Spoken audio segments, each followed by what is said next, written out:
Hi, everyone who's here. My name is Christine Field. I'm with the City of Roseville Housing Division, and today we're presenting the 2024-25 Community Development Block Grant and the Homeless Prevention and Rapid Rehousing Workshop. So we also have today with us Suzanne Ackrell. She also she'll be presenting the HPRR section of the presentation, and we are going to have our cameras turned off, and then we're gonna try to have everyone muted so that there's no background noise. But if you have any questions, we'll show you how to ask those.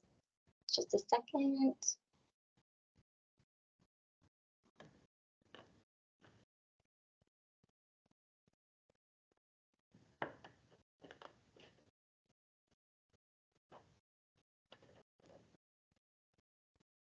Okay, so as we're going through the presentation, like I said, our cameras will be off. Everyone will be muted. If you have any questions, go ahead and use the raise your hand function on your screen. You should see a little hand up towards the top toolbar there that has, a little raised hand. Or you can use the chat function if you would like to type your question.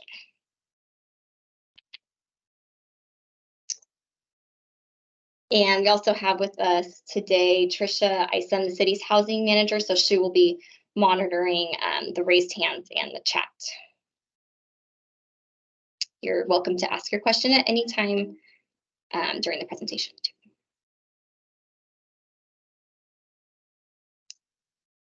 All right, so to start out, just a quick overview of our agenda. We will be doing a little overview of CDBG, talking about the goals in the consolidated plan. We'll go over current community needs, take a moment for comments and questions, and then Suzanne will present on the homeless prevention and rapid rehousing funding.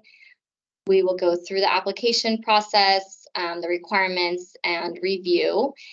Then we'll have a little program year schedule of events, go through any more questions, and then if anyone needs any assistance with Zoom grants, we will have a moment for people to stay on and get a little extra help with Zoom grants.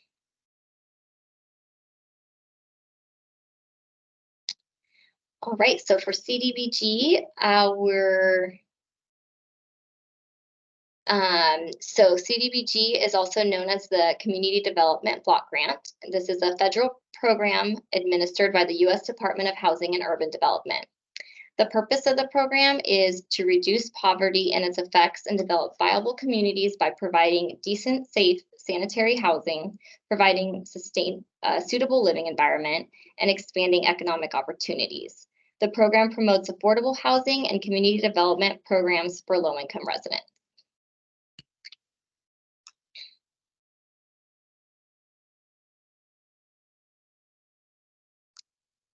All right, so who is eligible to apply? So those eligible to apply include city departments, nonprofit organizations, governmental agencies that are independent of the city of Roseville, and for-profit entities that are authorized under federal code. Those who are awarded funds are known as subrecipients.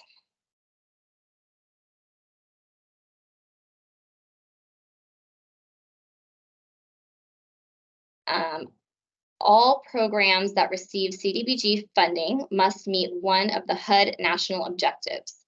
The national objectives of the grant are to benefit low and moderate income persons and/or households, aid in the prevention or elimination of slum and blight, and/or meet an urgent community need that threatens the health or welfare of residents. This last national objective is rarely used and is generally associated with disasters.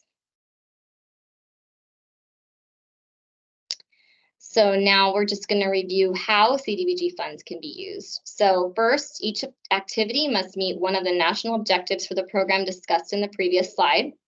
Funds must serve low and moderate income residents. So residents served must have a household income that is equal to or less than 80% of the area's household median income for that household size. As of May of 2023, the HUD income limits for a 4-person household in Placer County is $85,750. And we will post a link to the HUD income limits in the chat as well, if you would like to take a look. There are some groups that are presumed by HUD to be made up of principally low and moderate income persons, including abused children, elderly persons, battered spouses, homeless persons, adults meeting the Bureau of Census definition of severely disabled persons, illiterate adults, persons living with AIDS, and migrant farm workers.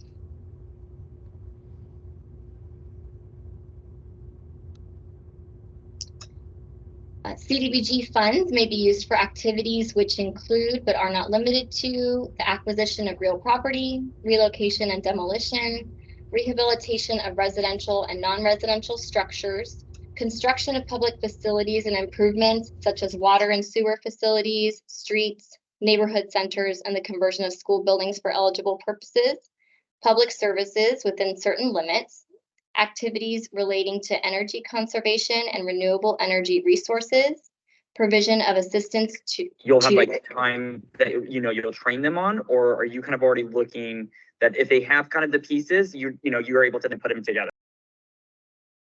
Sorry about that. Activities relating to energy conservation and renewable energy resources, provision of assistance to profit-motivated businesses to carry out economic development and job creation or retention activities, and other activities may be eligible, but please contact program staff if you have any questions about eligibility for your program. Eligible or allowed costs under the CDBG program must be directly related to the provision of services.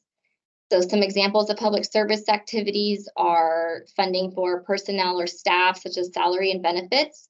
The salaries must be only for persons involved in direct client services. Also, public service funding cannot be used for administrative costs.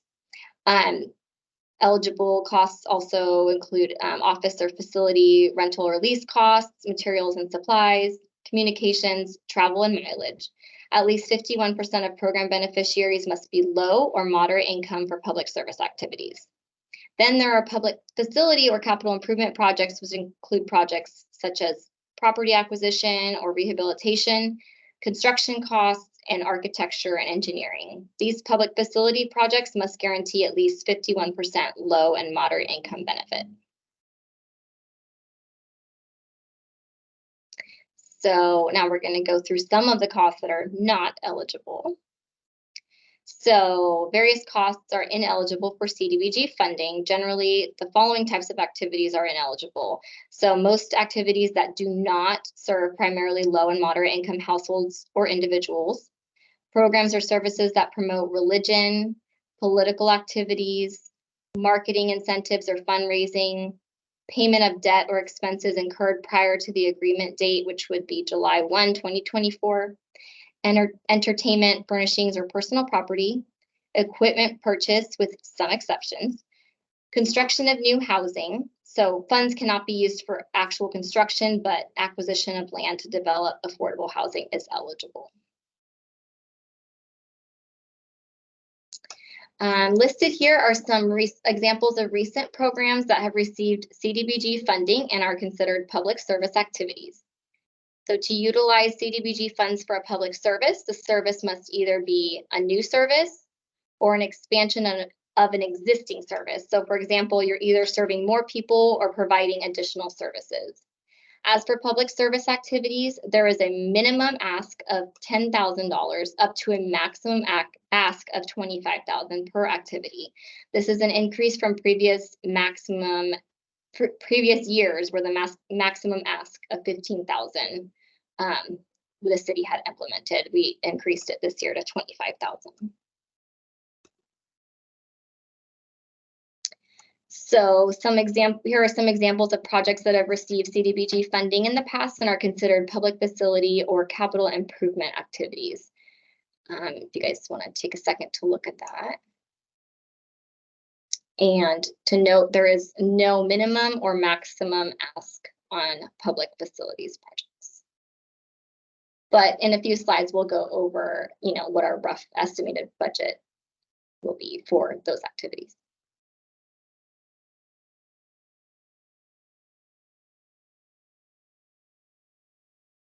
All right, so then we're going to talk a little bit about acquisition projects.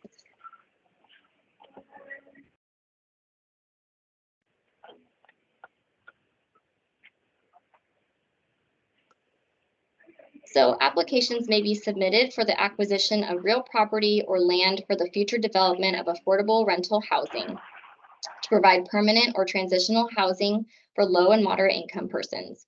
If your application is for the acquisition of vacant land, an affordable housing project must be developed and occupied within a 4-year period from commitment date. Please note that acquisition by private for-profit entity is not eligible under the Code of Federal Regulations, Part 570, Section 201A. Like public facility projects, there's also no minimum or maximum ask on acquisition projects. Finally, if you're requesting funds for acquisition and your proposal is chosen for funding, you will be required to turn in additional information at a later date.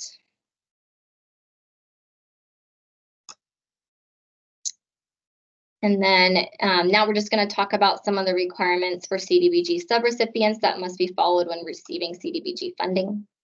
So first, the subrecipient must track eligibility of program recipients. So this includes the submission of quarterly reports on your activity. These reports will require income and household characteristics of the CDBG beneficiaries. These reports are required and are completed in Zoom Grants, which is the web-based program the city uses for grants. All costs must be documented and will be provided as backup to invoices. Invoices are also submitted through Zoom Grants. Please note that all costs are paid on a reimbursement basis. Additionally, reimbursement requests cannot be paid until the associated quarterly report is submitted and reviewed. Funds may only be used for persons residing within the city of Roseville limits, and we cannot provide funding for the unincorporated areas of Roseville.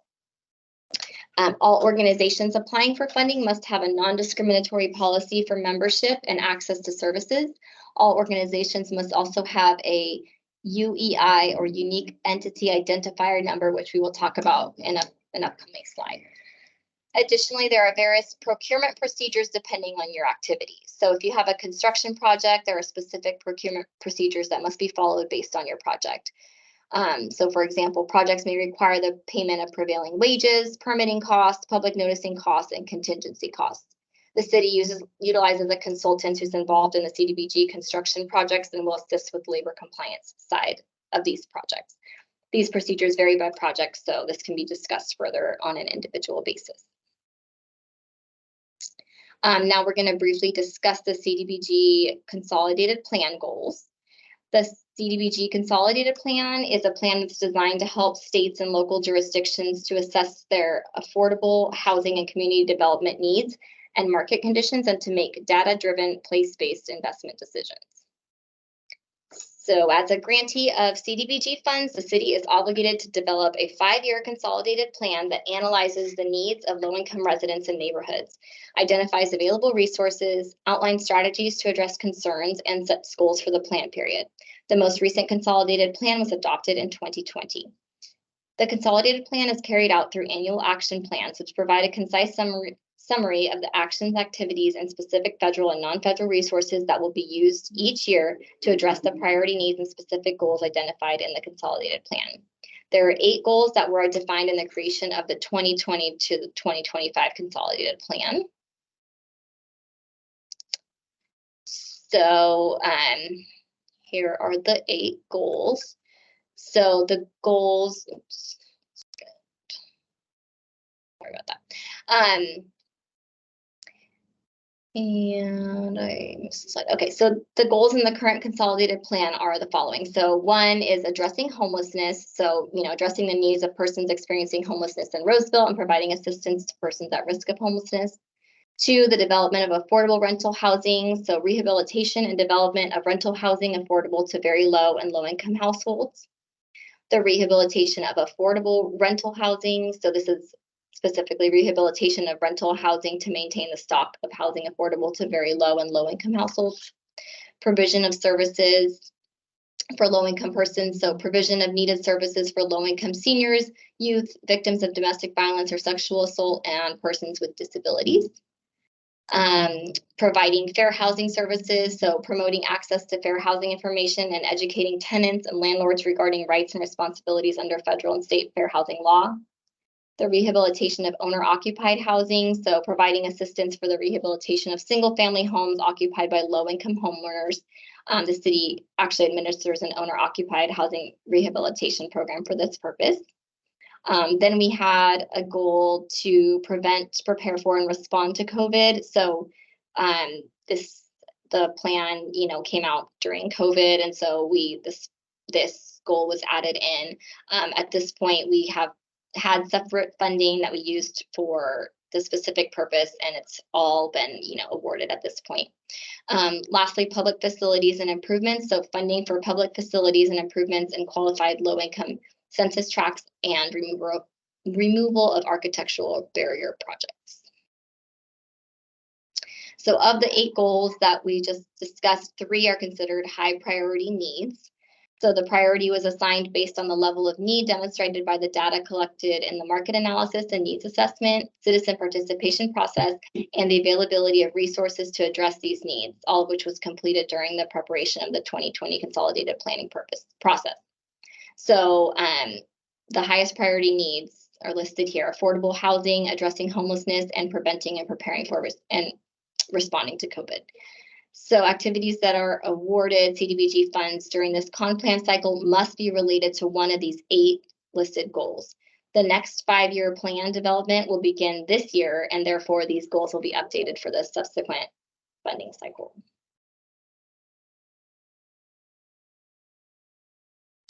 Okay, now I just wanted to take a quick moment to open up for discussion to see if anyone here has any what they want to share, what they see as the highest priority needs in our community at this time. This, discussion can help us develop with the development of our upcoming annual action plan. You're welcome to raise your hand if you have something you want to share, or type in the chat, or if there's anything you'd like to share, off the camera, you can do so. Feel free to contact us directly and share your thoughts. So if anyone would like to share, Trisha will be calling on you. Thanks, Trisha. It looks like Debbie has her hand raised. Oh. Yeah, quick question. So I think what we've seen in particular is just the increase, right? Massive increase of need. And I think the lack of emergency housing for folks. Mm-hmm. So I kind of want to know, are there plans for something more? Is it just going to be on groups such as us in the community? And if so, the probability of increasing the funds that we have to give out, we opted to give out less to more people because of the amount of people coming in, just so that we could help more. But it pains me because I know that they're struggling, and we don't have enough to really to make a meaningful dent in the problem that's occurring. Yeah, thank you, Debbie, for sharing. So you were saying, are there plans for something more in terms of transitional housing? Well, just emergency, because there's only one facility right now in Roseville that's available, and even that, it's never available. So I mean, we don't have any place to put people other than a hotel for immediate quick need, or helping with rental assistance, and we're happy to do that. But the calls are every day, multiple every day, and so it's just, and I think that there aren't that many of us that have funds out there to give. So it's just, I feel like we go through it faster than we're getting it, and which is fine. I understand that we all have needs, but I want to know I guess what we're looking at as to how to help resolve some of it, or what else we can be doing to help with that, because I feel like we're failing these people if we can't. I don't really have anywhere to put them. I can help one time and I can't help a full amount, because if I do, then I can't help the 50 other people waiting to get help. Right. Thank you, Debbie. I was just writing down what you were saying. Sorry. That's okay. Yeah. So those sort of great points. We do notice that there's definitely a lack of places to place people, unfortunately. I mean, I think that this is something that definitely, this information is helpful, especially for the fact that we're going to be starting our next 5-year plan, and it can help us with figuring out, specific goals for Roseville. I don't know if anyone else in here has any ideas or feedback to give Debbie, or if anyone else wants to share, and then we can kind of circle back to that. We have about 3 other people with their hands up, so maybe we can just go down the line. I'll call on the next one, and then if anyone does circle back, I think that could be helpful. So if Louise wants to unmute and ask her question. Hey, folks. I second Debbie on the need for housing. It's particularly impacting our victim population because about the only place they have to go is back to their abusers. And right now, the other thing that's really hitting the victim population hard is there's been a really, really big increase in domestic violence. Particularly, we are better funded at this point for sexual assault and for human trafficking than we are for domestic violence. We served 2,400 families for that problem alone last year, 2,400 individuals. So our funding for that is not keeping up with the increase of activity in the community. And part of that may be the current climate of violence. Part of it may be ongoing effects from COVID. I'm not sure exactly where, but we had a dozen or 13 diverts over New Year's weekend. So that's how we kicked off 2024. So, that pairs into there being both a need for services on the public services side and a need for housing because these people have to have some place to go. And I'm sure that that's partly, with Debbie, with her families of high need, that's where she's coming from as well. Where do you go when there's no place to go? And when you have your roots here and your ties here. I think that's really, really a struggle for families. And I appreciate everything you're doing to try and increase housing. It's just not fast enough, and I think we all know that. Thanks, Louise. Next with their hand up is Kat, if you can unmute.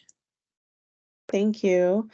So my name's Kat Fuentes, and I work with Upwards. We've been in communication with the City of Roseville over the last year to really talk about the childcare needs within the City of Roseville and the region and the state.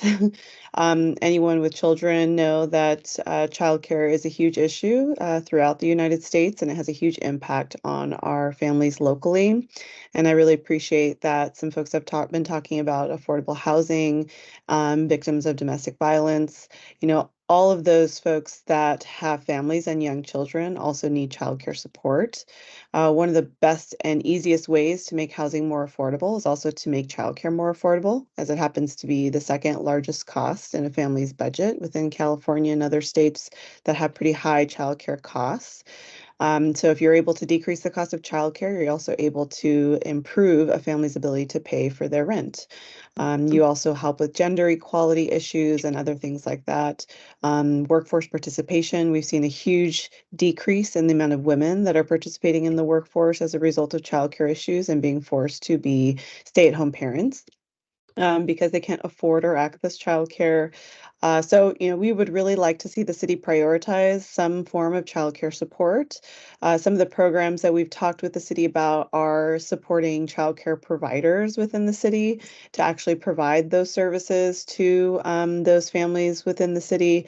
And there are over 100 in-home daycare providers within the city that would qualify for a program like this. To kind of give you an idea of sort of the need, out of those 104 providers, only 20 of them are actually full. So that means that 80% of the facilities within the city of Roseville are operating under capacity. And a good majority of these women, they are women minority-owned enterprises. So the beauty of this program is XBE. Is that majority of these women make federal poverty wages. They are not high paid jobs, but they do this because they want to support families, and they are a huge part of the foundation of our neighborhoods and also part of neighborhood revitalization when you support businesses like this within the community. So we're very hopeful that the City of Roseville will consider supporting childcare providers in the upcoming consolidated plan, whether that's by including economic development as a consolidated plan goal or something related to these types of programs to support these very important businesses. Thank you for your time. Thank you. Last person I see with their hand up now is Indira. Good afternoon, everybody. Indira Infante, Fund Development Director with Latino Leadership Council. And I just started my position a couple months ago, and I don't believe we've ever been funded through any of these grants that we're here discussing. But I do want to echo everything that the other partners have mentioned. I do have my list of affordable housing, transportation needs and barriers, financial supports for our families that are really seeking help, as Debbie was mentioning, with rent, basic needs. I know we've had a lot of need for mechanical, car mechanical support. We've had a lot of clients who are calling and saying, my car broke down. Are there funds? I've been calling other partners and connecting our promotores who do the direct service with some of our other local nonprofits in the area. And there's not seems to be that funding anywhere to be helping folks just get back on their feet to be able to have functioning vehicles. I'm very interested in the drug education and prevention supports for our youth. And I'm really passionate about having just more education in our schools for our youth. I know that the drug use in our county, and it's everywhere, has escalated. And I came from working in an embedded program in the children's system of care and just saw the severe need of some of our kiddos that are very involved in the use of very serious and dangerous drugs.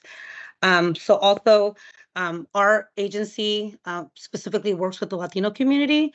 And so just focusing on some appropriate cultural services here. As you all know, we have a very large Latino community here in the city of Roseville, and just emphasizing on that. And also we have a lot more diversity and other language needs here as well. That, as the city grows, that's also a huge need to be providing those appropriate language services and culturally appropriate services to other people that are joining our town and city here. Also, economic development.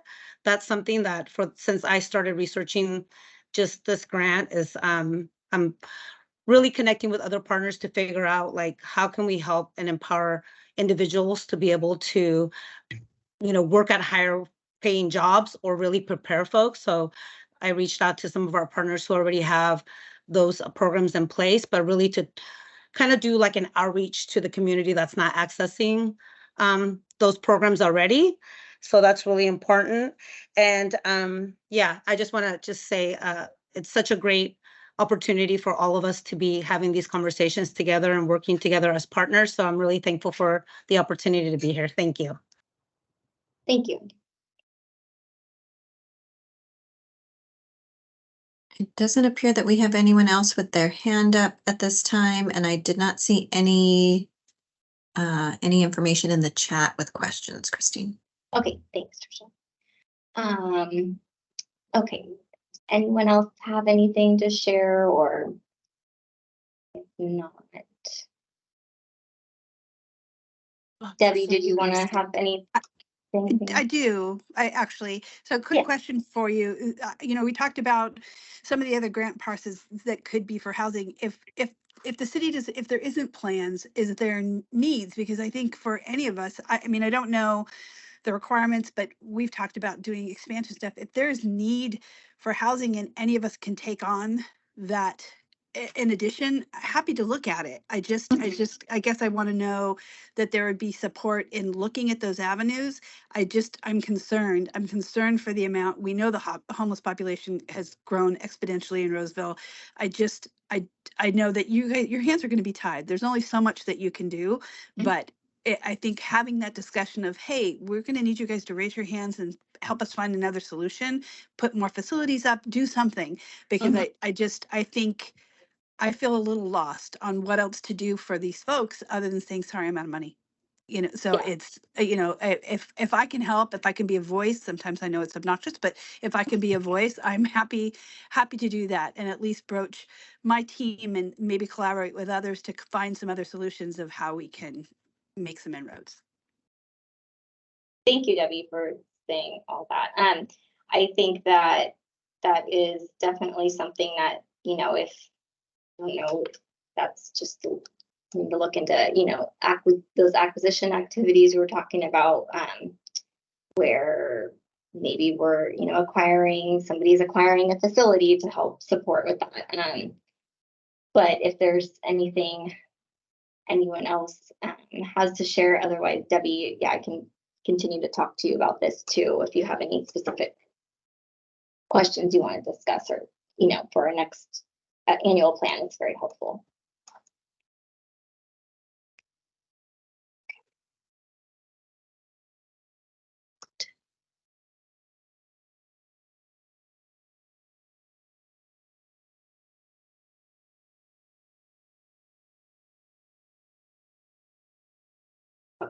Okay, and let's see.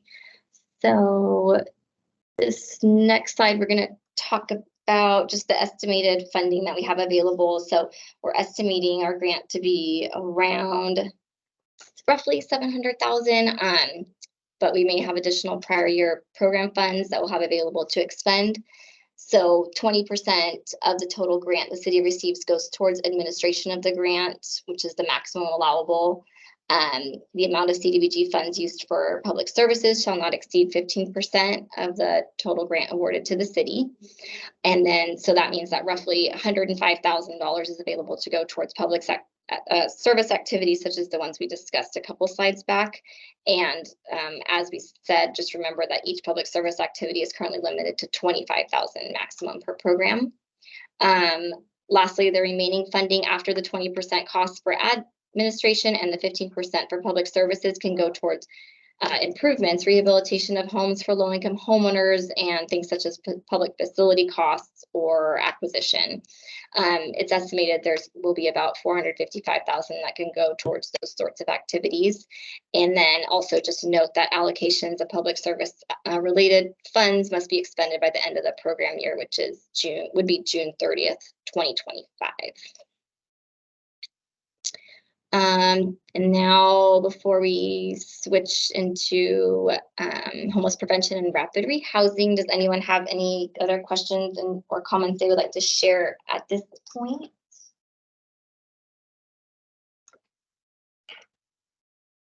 Hi, sorry, question. My name is Corey Ring Martinez. I'm a development officer with Great Alternatives Valley. We're a solar and renewable energy nonprofit. Solar for as other mission-aligned nonprofits and the work that the folks on this call are doing and the needs that have come up in this discussion have been really hard to hear, and also not unique to Roseville, unfortunately. And we've really seen that our program, specifically the solar, the rooftop solar, has been a huge help for low-income homeowners and renters when we're able to work on those programs to kind of assist with long-term utility savings. And I'm just wondering, is that something that would be helpful in this area? I don't know that we've done work in Roseville for a few years, but it's something that we definitely want to assist families in need. Yeah, thank you, Corey. So yes, sorry, you were cutting out a little bit, but I believe you were asking at the end, if the rooftop solar is something, you mean that's something that you guys can apply for to help families getting solar installed? Is that what you were asking? Sorry. Yes. Okay. Like, is utility assistance like a need? Because we've seen that solar helps families long term. Yes. Yeah, I think so. I'm thinking that I don't know if that's something that how we could integrate that into our current, eligible as an activity with our current cycle. Let me talk to you. Maybe just send me an email and then or I can send you an email and we can kind of talk about this a little bit further, if that's okay with you. Yeah, absolutely. Okay, Thank you. Thank you.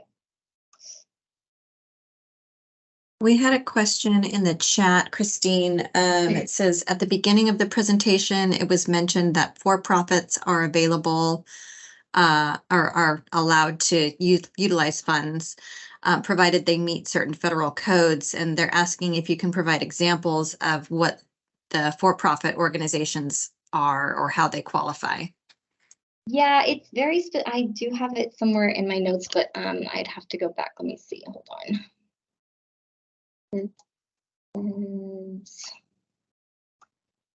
Sorry, guys. Let's see where it is. And Christine, I believe it's for special economic development services and for some affordable housing. But I did want to also follow up to that question and ask specifically, is the city allowing special economic development projects through this funding allocation? Well, okay, yeah. Through this funding this year, no, we're not doing any special economic development activities. That would have to be if we, in our next consolidated plan cycle, if we come up with some, if that becomes a need, then we would, add that into our next plan, but it just doesn't fit, I don't think, into any of our current consolidated plan goals for the economic development activities. But yeah, the for-profit entity is, for providing micro enterprise assistance. So they'd be receiving CDBG funds from the grantee to undertake activities eligible. I can find, I know it's under 24 CFR part 572. Oh, here, let me put the link. Well, I'll try to post it in the chat. I'm having a hard time because of the way this screen is right now. I'll try to post this in a moment regarding the for-profit entities. But yeah, for example, for acquisition of property, we can't have, it's a for-profit can't come to us asking for the funds. We're not eligible to provide the assistance directly to a for-profit for that. But yeah, for micro enterprise assistance, which does not unfortunately really fit into our current consolidated plan. But again, we're going to our planning cycle will be beginning, kind of the end of the summer for the next 5-year plan.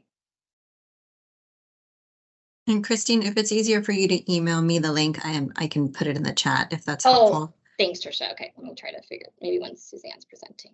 Get back. I had another question come in that says, can one organization apply for 2 grants for different purposes?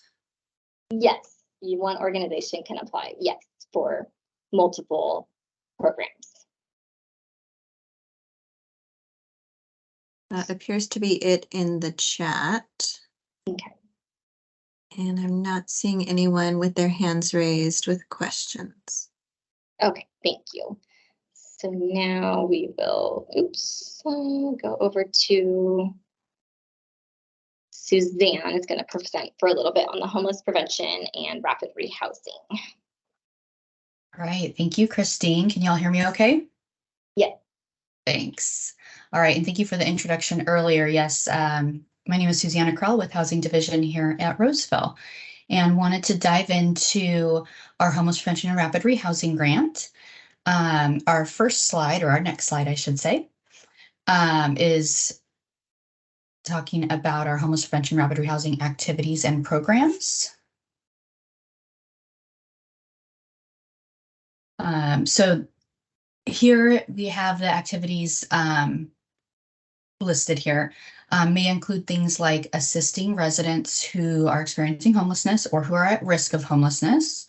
This includes, but isn't limited to, providing rapid rehousing, rental assistance, supportive case management type services that allow people to get and keep housing, and then also operating and capital costs for navigation centers and emergency shelters is also eligible. So although we're going to use the exact same application process as CDBG, a separate application is required for homeless prevention and rapid rehousing. And the funds for homeless prevention rapid rehousing must be used to provide services within the city limits of Roseville and Rockland. Right now, we're estimating that we may have around $619,000 to be available for the upcoming program year. The minimum award amount is going to be $25,000 per program. And at this time, there is no maximum amount.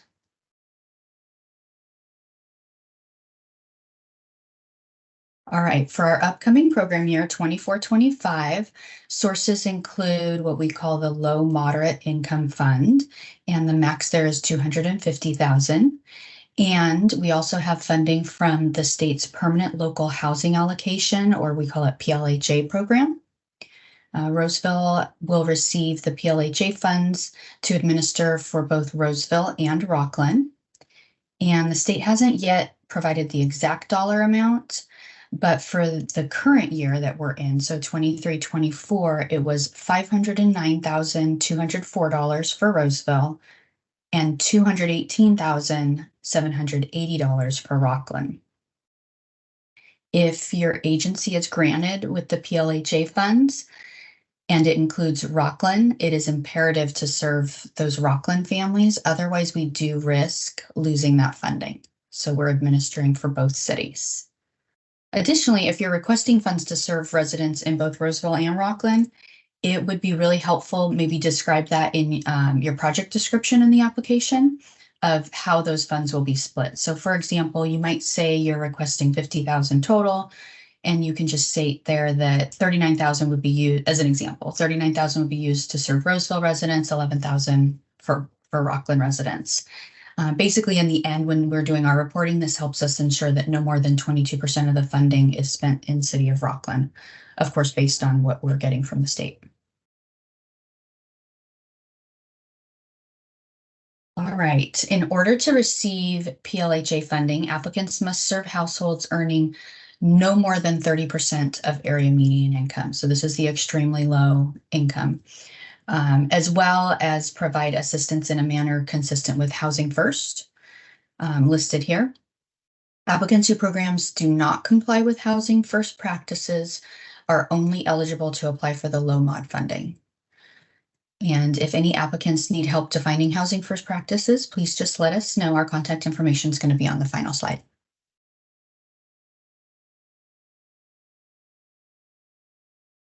All right, so for our upcoming funding cycle, 24-25, that's going to begin in July 1 and end June 30th. So our reporting will be biannual with 2 reports total.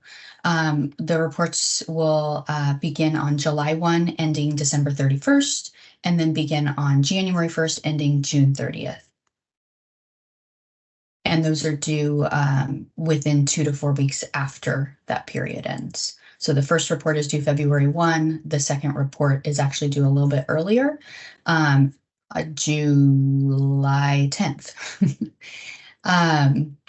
This concludes my section on the homeless prevention rapid rehousing. Let's go ahead and talk about application requirements. All right, so there's a couple of requirements that are necessary to input into both the CDBG and the homeless prevention rapid rehousing applications. We're going to need your tax ID number and UEI number.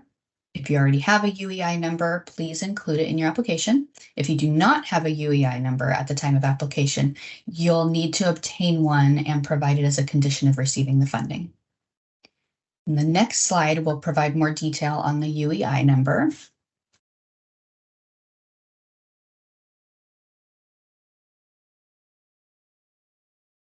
All right, so in 2022, the unique It's called Unique Entity Identifier, used across the federal government, changed from DUNS. You guys, I think a lot of you are probably familiar with the DUNS number, changed from that to the Unique Entity ID. So this is generated by SAM.gov.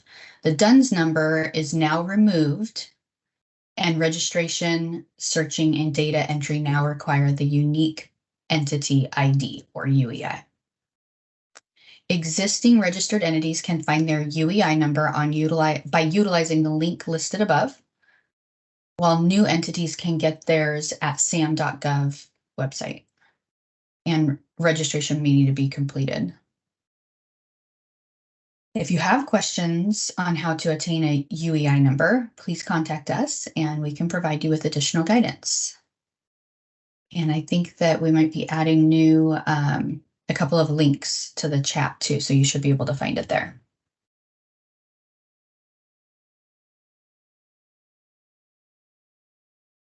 For CDBG and homeless prevention rapid rehousing, overall, the applications are reviewed and ranked based on listed criteria.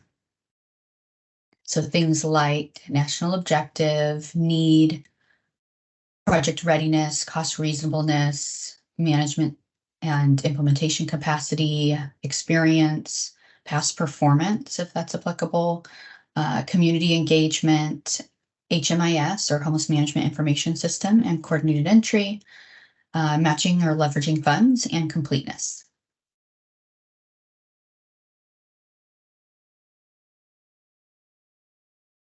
All right, so as far as our program year schedule, you and your staff, your clients are welcome to attend the May 1st City Council meeting at 6 p.m.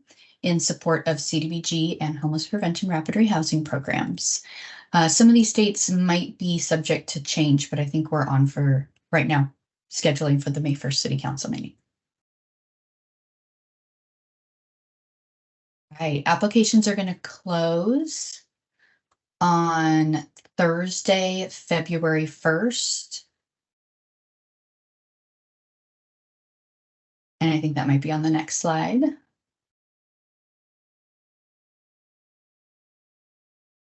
So thank you, Christine. Yeah, I just wanted to point out, make sure everybody knew, I think in the past, sometimes it's been on a Friday, but this application closes Thursday, February 1st, just before midnight. Christine, did you want to go into some quick tips on our application? Yes, thank you, Suzanne. So we just have a few tips that we've received in previous years regarding the Zoom grants application that we wanted to share with you all. So one is the application will autosave, but it only will do so if you click outside the box where you're typing. If you're working in Microsoft Word and you're pasting into Zoom grants, just go ahead and paste as plain text. Otherwise, sometimes the text doesn't come out correctly. Multiple people can work on the same application, excuse me, at the same time, just not in the same exact question at the same time. And then another helpful tip is that it's recommended by Zoom grant support that it's best to have a single set of shared credentials and shared access to an email account. So to assure that the organization has access to the account and email sent by Zoom grants if there are any staffing changes. So that's for the main contact of the application. You can add on additional email addresses and contacts and whatnot, but sometimes we have a main email address that's the person that, or the person that makes the sets up the Zoom grants application, and then say they leave and then the organization, and then sometimes there's some issues for new people to try to get into that Zoom grants application. So usually, at times Zoom grant support, they're very helpful and they can help us with that, but they just kind of recommend that overall, if you have a shared option, that's always, recommended. We will also post a link in the chat to the city's Zoom grants page. And we will have Suzanne's and my contact information on this last slide. And then also here is the Zoom grants technical support. There's just questions@zoomgrants.com, or on their website, there's a little help link that you can click on to get more support. And they're usually pretty quick to provide support too for anybody that has any questions. And then, oops.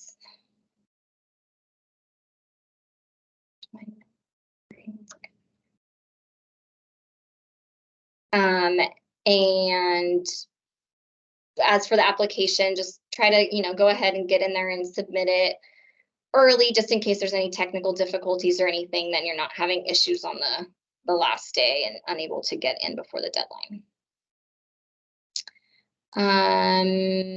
Take a second for any more questions, and then I'll go ahead and share our contact information. I know there's a couple questions in the chat I still need to respond to. I'm having a hard time with sharing my screen and then finding the answers to those questions. So I will be sure to get back to those questions. But if anyone else has a question right now, feel free to raise your hand or type your question.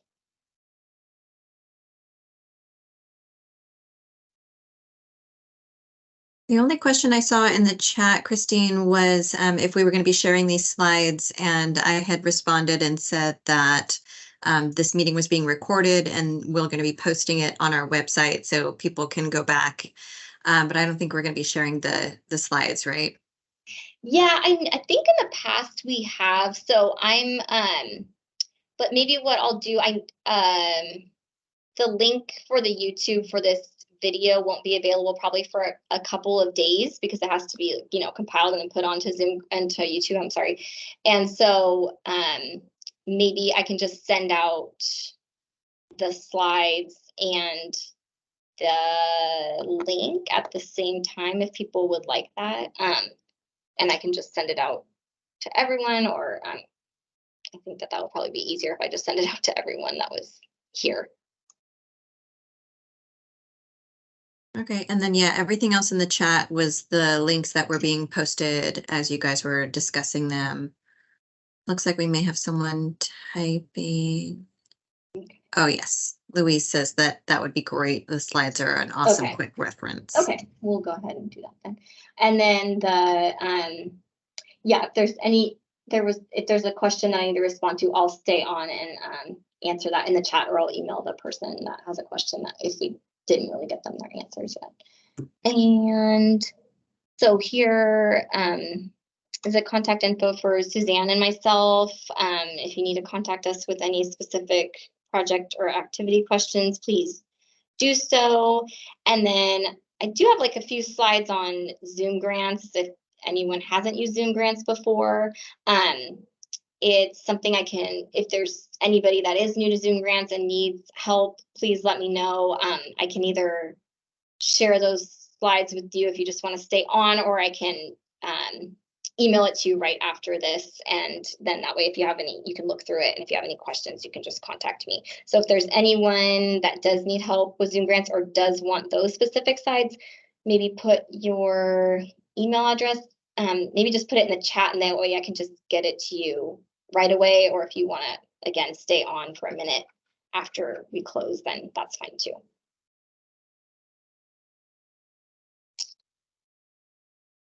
That's it. Otherwise, unless anyone has any other comments or questions besides the Zoom grant.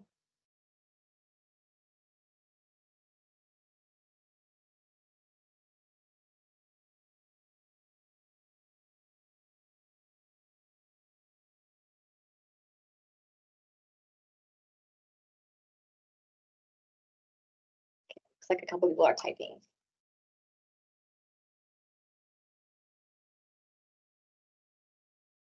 Thank you, Indira. So I'll send you the Zoom grants information. Yes, okay, perfect. Okay. All right, well, that concludes our presentation. I'm going to stop recording, and then if anyone has any questions, please feel free to email us. Thank you.